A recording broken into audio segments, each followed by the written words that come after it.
দৰ্শকসকল, আজি মই এটা ভিডিঅ' বনাবলৈ লৈছোঁ। আপোনালোকক লৈ আহিছোঁ জেতুকাজোপাৰ ওচৰলৈ। ইয়াৰ পৰা মই ডাল কেইটামান কাটি নিম আৰু যেনিক দিমগৈ জেতুকাৰ পৰা হেনা বনাবলৈ। একদম চিম্পুলকৈ বনাম, পাছত মই ভালকৈ যেতিয়া বনাম তেতিয়া আপোনালোকক দেখুৱাম।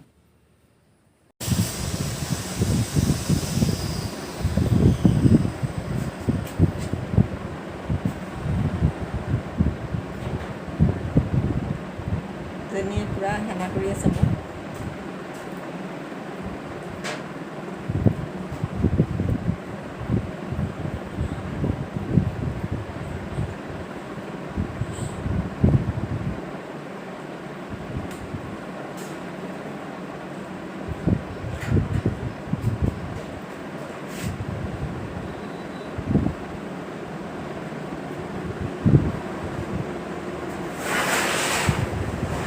হেনাত কি কি দিছা জানি? হেনাত কি কি দিছা? হেনাত কফি, পুষ্পা হেনা আৰু জেতুকা।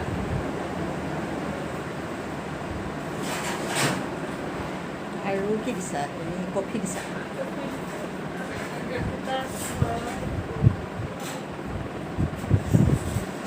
হেনা সদায় মাহেকত বা সপ্তাহত এদিন হ'লেও কৰি থাকিব লাগিব, তেতিয়া চুলি ভালে ৰাখে,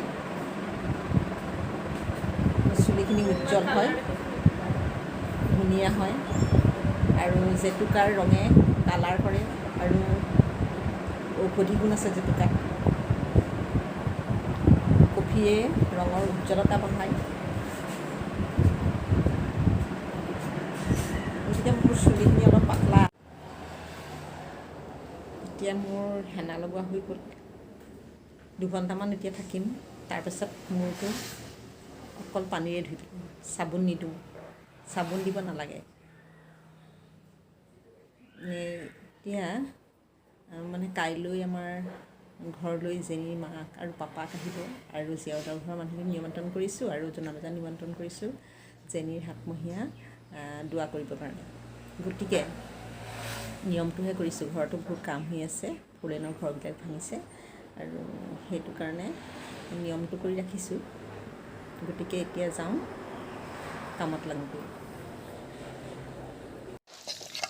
এইখিনি লোকেল চিকেন কাৰী বনাম, সেইকাৰণে লোকেল মুৰ্গী 2 কেজি হয় ন এইখিনি?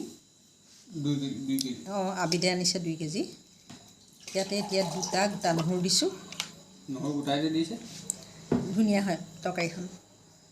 তাৰপাছত ইয়াৰ ৰং জলকীয়াত এচামুচ জিৰা গুড়ি, এচামুচ ধনিয়া গুড়ি, জোখমতে নিমখ আৰু হালধি, এইখিনি মই ঢালি দিছোঁ ইয়াতে। নহৰুৰ গোন্ধ বৰ ধুনীয়া ওলায়, সেইকাৰণে গোটাকৈ দিছোঁ। আৰু নহৰু অকণমান পেষ্ট কৰি, মানে বেছি মিহি কৰা নাই, তাৰ দিছোঁ অকণমান। আৰু আদা পেষ্ট দিছোঁ। তাৰপাছত দিছোঁ পিঁয়াজ, মিহিকৈ কাটি লোৱা, অলপ হাতেৰে ভাঙি দিব লাগিব। এইখিনি হাতেৰে ভাঙি দিছোঁ।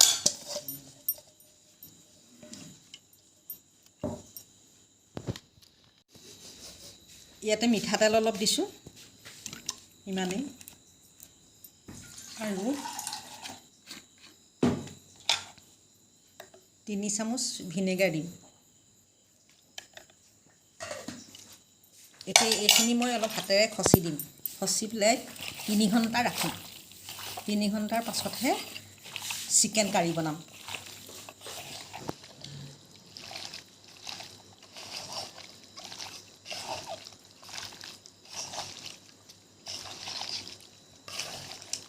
এতিয়া মাংসখিনিৰ ভিতৰত সকলো বস্তু সোমাই যাব আৰু বনালে বহুত ধুনীয়া গোন্ধাব আৰু সোৱাদ হ'ব।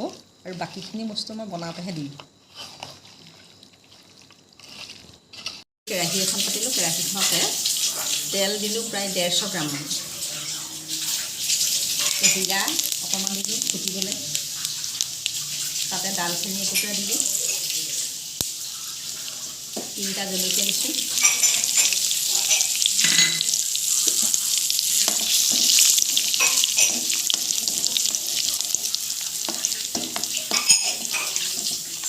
এতিয়া তেজপাত কেইটামান দিছোঁ। ইয়াত আছে জাবিত্ৰী আছে, জালুক, লং, ইলাচি, ডালচেনি আৰু অকণমান হিং আছে অকণমান। গতিকে এইখিনি মই টোপোলা বান্ধি তৰকাৰীত ঢালি দিম।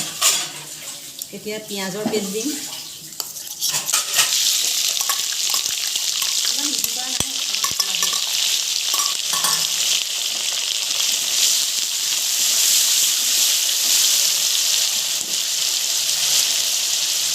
অকণমান আদা দিছোঁ আৰু নহৰু দিছোঁ।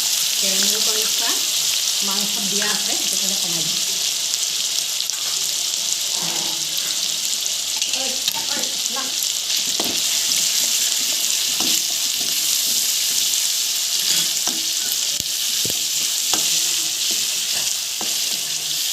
জেনি মাকে পোলাও বনাব দেই। অঁ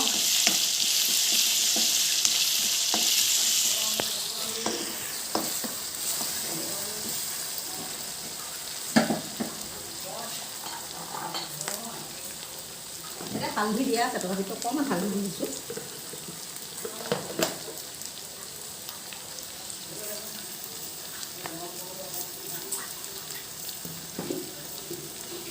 নিমখটো অকণমান কম দিয়া আছিলে, এতিয়া দি দিছোঁ অকণমান জোখত।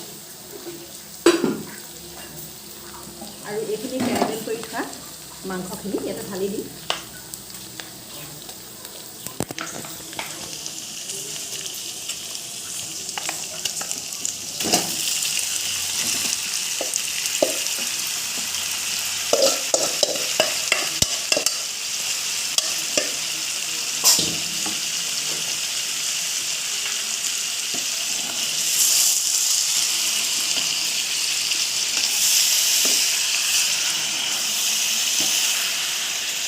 খাবলৈ বহুত সোৱাদ হয়।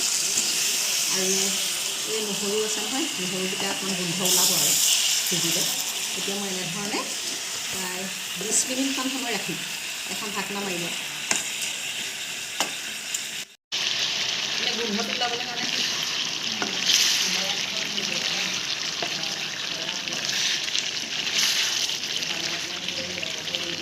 এতিয়া অলপ পানী দি দিওঁ, সেই পানীতে সিজিব আৰু বেলেগে পানী দিব নালাগে।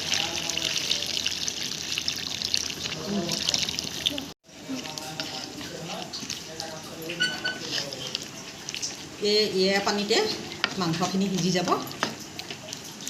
আৰু এতিয়া মই উতলিবলৈ দিম।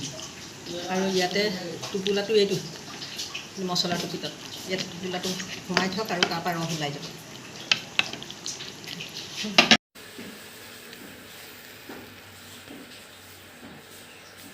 এই মটৰখিনিত মই অকণমান গৰম পানী ঢালি দিম।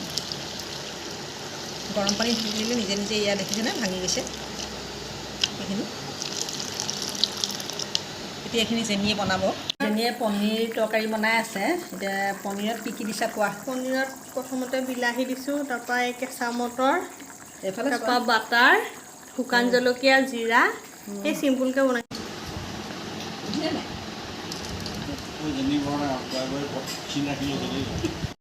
এয়া ৰাইচ হয়, জিয়াউলৰ ল'ৰা। নামটো কৈ দিয়া। মহম্মদ ৰাইফুল ইছলাম। কোন স্কুলত পঢ়িছা তুমি?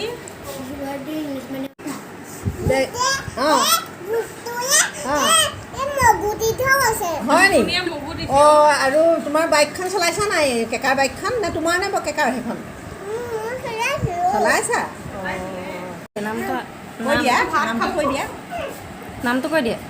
নামটো কৈ দিয়া তোমাৰ। আজি ডাঙৰ অঁ আলিয়া। অঁ আলিয়া ক'লে নামটো। আৰু ভাত আজি মাকে খুৱাই দিয়া, আজি মানে নিজে খাইছে ভাত। ডাঙৰ ছোৱালী আজি। আমাৰ ভাত খোৱা হৈ গ'ল, ইহঁতে দেৰিত আহিলে মানে, সেইটো কাৰণে এতিয়া পিছত দিছোঁ আৰু। ফ্লিপকাৰ্টত এটা বস্তু অৰ্ডাৰ দি থৈছিলোঁ, আজি আহিলে। খোৱা বস্তু হয়, নাম আঞ্জীৰ। এইটো 250 গ্ৰামকৈ আছে, আধা কেজি হয়। দাম 504 টকা। এডাল ৰছীতে ভৰোৱা আহে এনেকৈ। আমাৰ ইয়াত অসমত মানে ডিমৰু নামৰ এবিধ গছ আছে। ফলবিলাক মানে এনেকৈ খাব লাগে, গতিকে সেই ডিমৰুবিলাকৰ নিচিনা আঞ্জীৰ খাবলৈও তেনেকুৱা। এইখিনি শুকান খালি, গতিকে আপোনালোকে আনিব পাৰে, যিসকলে জানে সেইসকলে আনেই, আৰু নজনাসকলে আনি খাব পাৰে।